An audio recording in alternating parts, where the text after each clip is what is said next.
De acordo com o conhecimento da Companhia de Bombeiros, são quantos estabelecimentos hoje em funcionamento em Patos de Minas que exigem esse tipo de fiscalização? Exigir a fiscalização, todos exigem, mesmo aqueles que nós não temos conhecimento.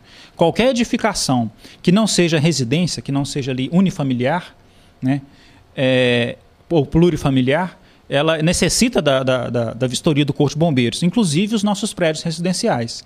Porém, as casas de show, as boates, elas exigem mais.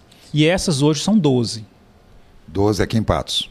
Todas em condição de funcionamento. Bem, eu afirmar aqui, agora, que elas estão em condição de funcionamento, seria muita petulância da minha parte. O que eu posso te afirmar é que elas possuem o alvará. Sim. Agora, hoje, neste momento, elas estão em condições, só após nós irmos no local, eu posso fazer essa afirmação. E eu só faço ela na hora que eu estiver lá dentro. Porque passou 10, 15 minutos que a gente sai de lá, fica complicado a gente afirmar que uma outra pessoa, né, vai manter ali os meios preventivos que são exigidos. É o que a gente falou ainda há pouco. Aí, nesse caso, seria através da denúncia. A denúncia, a pessoa que frequenta o local é o principal responsável para que ali não venham a ocorrer incidentes. Volto a falar, não é aqui uma caça às bruxas aos donos de estabelecimentos. De forma alguma, nós queremos apenas que eles se regularizem. Capitão, com relação ao alvará do Corpo de Bombeiros, ele é válido para 5 anos. No caso da Prefeitura Municipal, seria para 1 ano. O senhor não acha que é muito tempo, não, para essa avaliação? Bem, no caso do Corpo de Bombeiros, o fato de existir o alvará e ele ter a validade de 5 anos não implica que o Corpo de Bombeiros não possa voltar no local. Tanto é que nós sempre retornamos muito antes do tempo vencer. E se tiver denúncia, a gente volta imediatamente. Muito bem. O que é preciso para que uma casa noturna, seja uma boate ou outra casa de espetáculo, funcione com o mínimo necessário de segurança?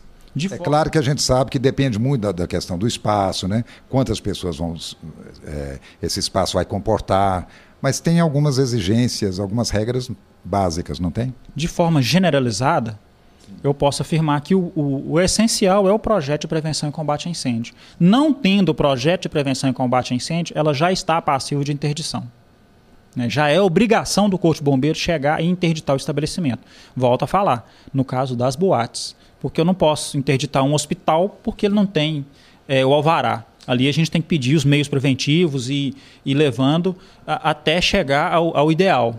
Porque alguns males da nossa interdição são piores do que os bens. Já que o que está em voga no momento é a questão de boate, em função lá de Santa Maria, qual seria o número de pessoas por metro quadrado numa boate? 2 pessoas por metro quadrado é o que a legislação prega. Para a população, para o leigo, saber o que significa isso, 2 pessoas por metro quadrado, você consegue se deslocar com tranquilidade, sem empurrar ninguém, sem ficar esbarrando em ninguém. Você começou a ter dificuldade de deambular, de transitar, pode ter certeza que o local não está correto. Bom, essas regras então são necessárias. Por exemplo, a questão na legislação estadual, lá no Sul a gente sabe que permitem apenas uma porta, quer dizer, uma porta dentro da dimensão exigida pela lei já é o bastante. Aqui no estado de Minas seriam 2. 2 portas para o grupo F6. Nós estamos falando de boates. Né? São no mínimo 2 portas. E aí o caminhamento, quer dizer, a distância a ser percorrida, de onde a maior distância a ser percorrida até a saída de emergência, é de acordo com a quantidade de pessoas que estão no evento, de acordo com o tamanho da edificação.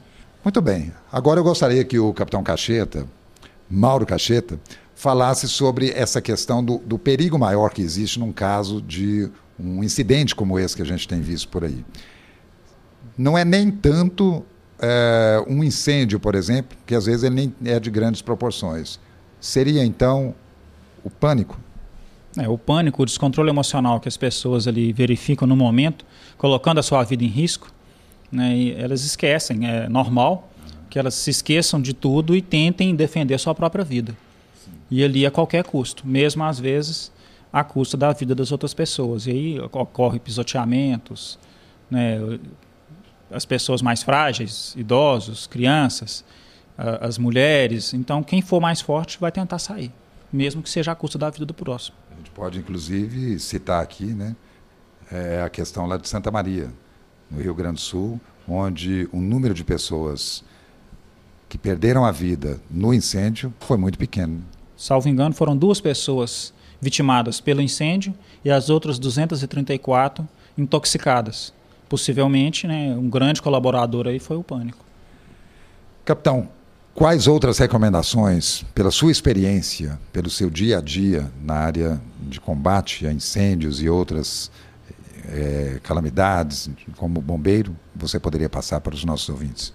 Quando a pessoa entrar no estabelecimento, ela tem que verificar se aquele local comporta a família dela, se vale a pena ela entrar ali para se divertir ou se ela está entrando no Arapuca. Então, olha, primeiro a questão da capacidade de público ali dentro. Primeira coisa é se existe o alvará de funcionamento.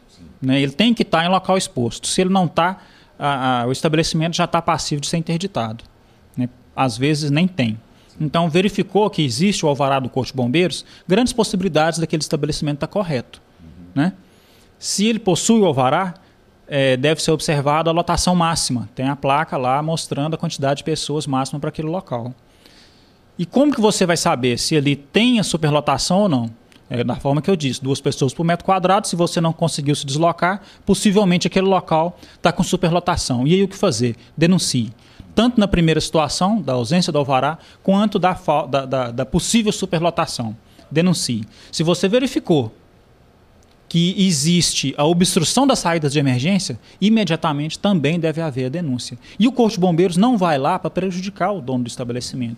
Nós vamos lá para ter a certeza que você está no local onde não oferece risco à sua saúde. A gente está falando das prevenções que precisam existir com relação ao estabelecimento, mas é preciso lembrar da consciência das pessoas, dos abusos de uso de material inflamável, não é? E como aconteceu lá no Sul também, além do local ser altamente inflamável e de fumaça tóxica quando há um incêndio, há também a questão do uso do fogo de artifício, né? do fogo pirotécnico, tudo isso complica. A legislação que trabalha em cima dos fogos de artifício, ela é muito severa. Então, são poucos os locais que o fogo de artifício, os materiais pirofóricos, que eles são autorizados. Tanto nós podemos ver até na nossa própria cidade, que está cada vez mais raro a soltura de fogos. Porque a fiscalização está acontecendo e as pessoas estão sendo interditadas, elas estão sendo proibidas de utilizar aquilo. Às vezes acontece um ou outro, até mesmo sem a consciência do Corpo de Bombeiros, mas assim que nós detectamos, nós exigimos o projeto de combate a incêndio. E eu lembro, material pirofórico em local fechado não existe. Não existe legislação que permita esse tipo de material em local fechado. O caminhamento que se exige para que exista a soltura de fogos, ele é muito grande, né? E são poucos os locais onde ele é autorizado, justamente devido ao caminhamento. Uma coisa interessante de se lembrar, salvo engano, em Copacabana, no Rio, onde tem aquela soltura de fogos, né? Aquela soltura é feita lá no oceano, no mar, não é à toa. É porque na praia não existe caminhamento suficiente para ficar longe das pessoas e oferecer segurança. Por isso que a distância é tão grande. Capitão, existem denúncias no momento, depois do acontecimento no Sul, aqui em Patos, alguém já denunciou um estabelecimento que não está funcionando convenientemente seguro?